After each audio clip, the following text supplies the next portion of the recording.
Hi, this is Chris Bosch, and you're listening to Animal House Radio with Aaron and Dr. Mike.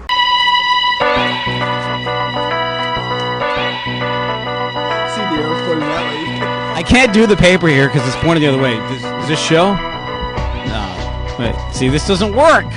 You specifically put the arrow towards you, not towards me, buddy. This is horrible. There we go. Oh, okay. Now Joe comes all the way behind my back. There you go. That works. Give me a break. There you go.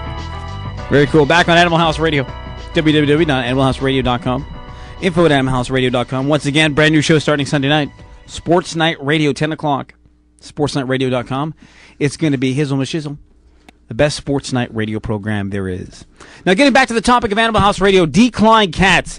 So, we've broken this down to one simple thing, and it's the simple thing of the 5 W's. And we're going to start this question off, okay, and this conversation off with why. Why declawing? Okay. Should we go to why or why not? Let's go to why and then why not. Oh, okay. Then we'll go to why. Why declaw your cat? Okay. I'm a huge believer in the human-animal bond.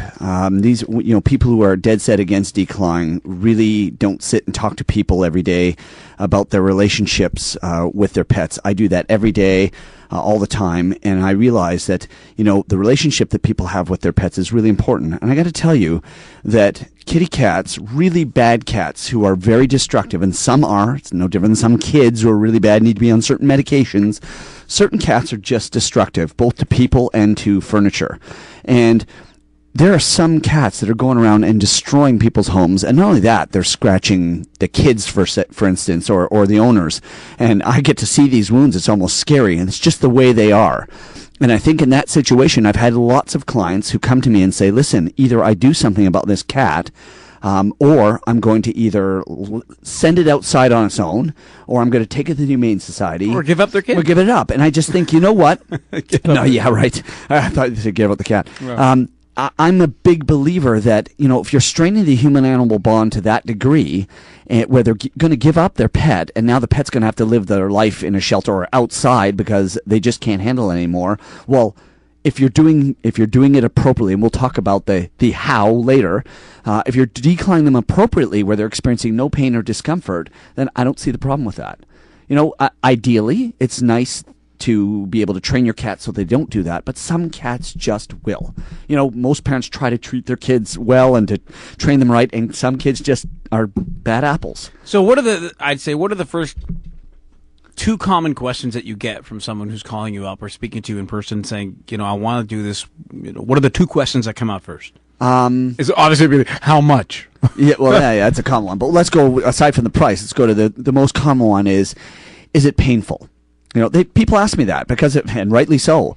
And I'm not going to dive into that right now because I want to talk about that with the how part. But that's one of the questions they're going to ask. And a lot of times they ask, is it going to stop them from, needing? And the answer to that is no. I have I've had declawed cats, and they still, what I mean by needing? Yeah, they go into your stomach. They go under the furniture still, and they like to kind of need, and they still do it, whether they're declawed or not. So, say, for instance, my cat used to go on my chest, and yeah, exactly, like with her paws. It's a sort of. Is that like a motherly? Yeah, they do that with their mums? Okay. Yeah, and that's what they do, sort of, to try and get comfortable. And yeah, okay. I hear you. So it's not like that stops that behavior, which I think is a good thing. It shows you they still want to do what they do with claws. I'm going to tell you, if we go to number 3, the biggest question I get, I just thought about it, is, my cat goes outdoors. And this is such a controversial topic. Boy, should declawed cats go outside? Everybody has their opinion, and ideally a declawed cat should not go outside. But I got to tell you, I've known many cats who are declawed, and they go from 5 weapons to 3 weapons. They still have a mouth, and they still have back claws. And I always say they start becoming like Karate Kid.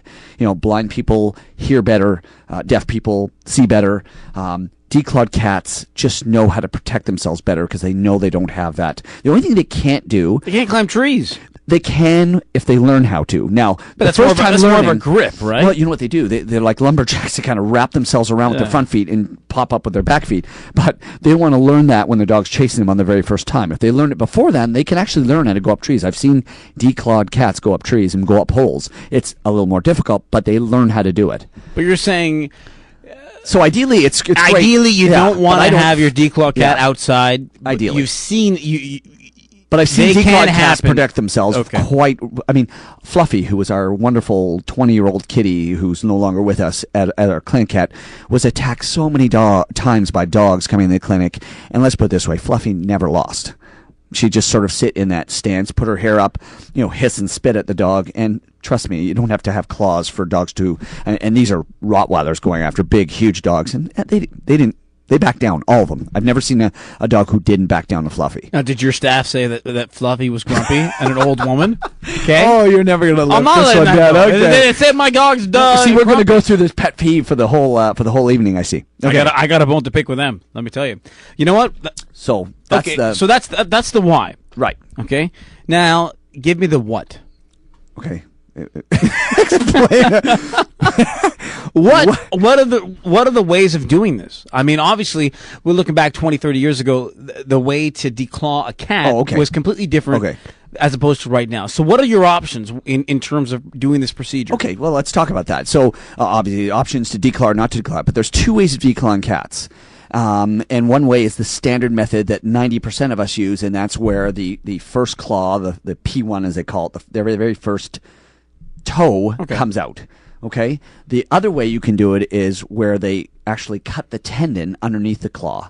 And what that prevents the cat from doing is from extracting the claws. Okay. So they still have claws, they just can't, scratch anything. Like when they go, they can't come out. Okay. The problem with that method that I find, the reason why we don't do it is it's a little bit cruel, you'd think? Well, yeah, you know what? They can get their feet caught and they have no idea. Like they're stuck on things and they put their claws back in to get them. Yeah, I find that to be a little bit cruel.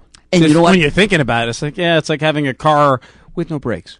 And if you're cutting the bottom tendon, to take the claw out, there's one other tendon. So I just think the if you're going to do it, the discomfort is the same either way. Of course. So there you go. So I don't particularly like the tendinectomies.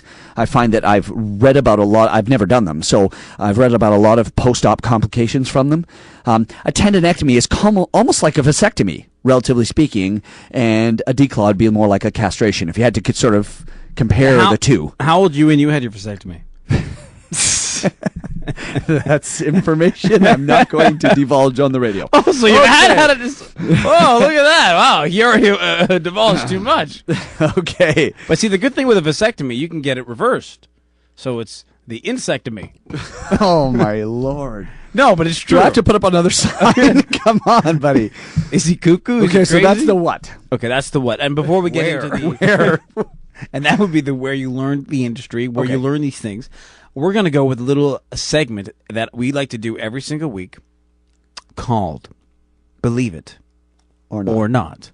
I like the segment. I'm glad it's back. This is funny. Actually, I saw a couple of these. They're hilarious. Yes, Believe It or Not. So if I can get my music rolling. Believe It or Not music rolling, which is the #1 rated music in all of North America. I'm walking on air. Oh yeah. Believe it or not, weird animal facts. Believe it or not, an octopus will eat its own arm if it gets really hungry. That's true. Own stool, own arm, what's the difference? I mean, why not? Thank goodness dogs don't do that, right? Some mice eat their own children. Hey. Moose have very poor vision. Some have even tried, because they have such bad vision, some even tried to mate with cars. Now, I know you and I got drunk one night and we did the same thing. We're like, yeah, where do we, yeah. What do you mean, wee white man? That's me white man? Forget it. That's an old Tonto saying. Yeah, go ahead. Okay. The world's smallest mammal is the bumblebee bat of Thailand, weighing less than a penny. Okay. Did you know that? Bumblebee bat. Bumblebee bat. Okay. Blah, blah. That's pretty bad. Say that 10 times fast. Okay. You can't even say it one time is normal. Go ahead. You can't read the next one. Here, this is a good one. Okay. If one tiny amount of liquor goes on a scorpion, it will make the scorpion go instantly mad and sting it itself to death. Wow. Did you know? So if you want to get a scorpion kind of teed off, don't be scared of it. Just give it a little bit of alcohol. It'll kill itself. Speaking of alcohol and scorpions, all our listeners, if you want to see something absolutely funny, hop onto YouTube and type spiders on drugs.